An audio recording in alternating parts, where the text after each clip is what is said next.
আরেকটি কথা যেটি বলতেছিলাম যে আমাদের যে সাবাই ক্যাবেজটি এটির কিন্তু আরেকটি বিশেষত্ব আছে, সেটা হলো যে এর যে হেডটি সেটির ওজনই প্রায় হচ্ছে 1.5 থেকে 2 কেজি। পাশাপাশি এর চতুর্পাশে যে পাতাগুলো আবদ্ধ আছে, যেগুলো আমরা হচ্ছে সরাসরি এটিকে সালাদ হিসেবে খেতে পারবো এবং পশুখাদ্য হিসেবেও খাওয়ানো যাবে। যে কারণে টোটাল আমরা যদি ওয়েট ধরি তাহলে এটি আমরা দেখেছি যে প্রায় 3 কেজি ওয়েট একটি সাবাই ক্যাবেজে।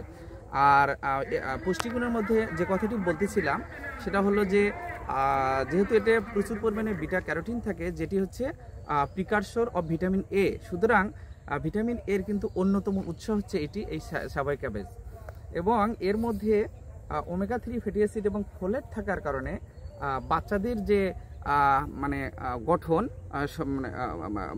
বাচ্চাদের শরীরের গঠন কিন্তু খুব দ্রুত হয় এবং তাদের হাড় গঠন এবং অন্যান্য রোগবালাই প্রতিরোধে খুবই উপকারী।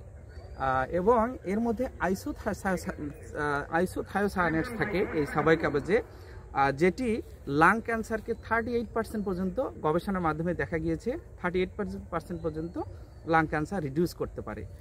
আর ভিটামিন কে থাকার কারণে আমরা আগেই বলেছি যে কার্ডিওভাস্কুলার ডিজিজ অর্থাৎ মানুষের যে নর্মাল হার্টবিট সেইটাকে কন্ট্রোল করে। যে কারণে যেহেতু নর্মাল হার্টবিট কন্ট্রোল থাকে, সুতরাং এটি কিন্তু আমাদের যে স্ট্রোক বা হার্ট ডিজিজ সেইটাকে অনেকাংশে কমায় আর স্বাভাবিক রাখে এবং কমায়।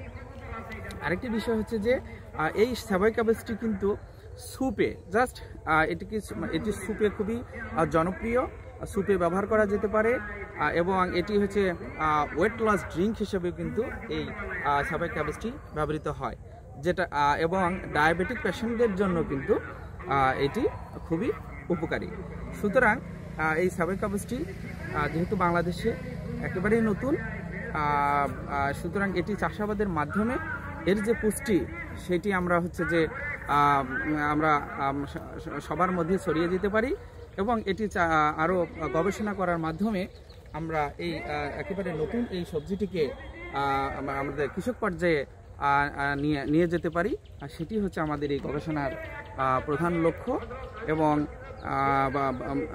এবং আমরা ইনিশিয়ালি এই গবেষণাটির মাধ্যমে জৈব মালচিং পদ্ধতির মাধ্যমে আমরা সফলতা পেয়েছি এবং এটি মানুষের মধ্যে এই মানুষের পুষ্টি বাংলাদেশের খাদ্য পুষ্টি নিরাপত্তায় এই নতুন সবজিটি বাজারে ছড়িয়ে দিতে চাই। সেটি হচ্ছে আমাদের প্রধান লক্ষ্য ও উদ্দেশ্য। ধন্যবাদ।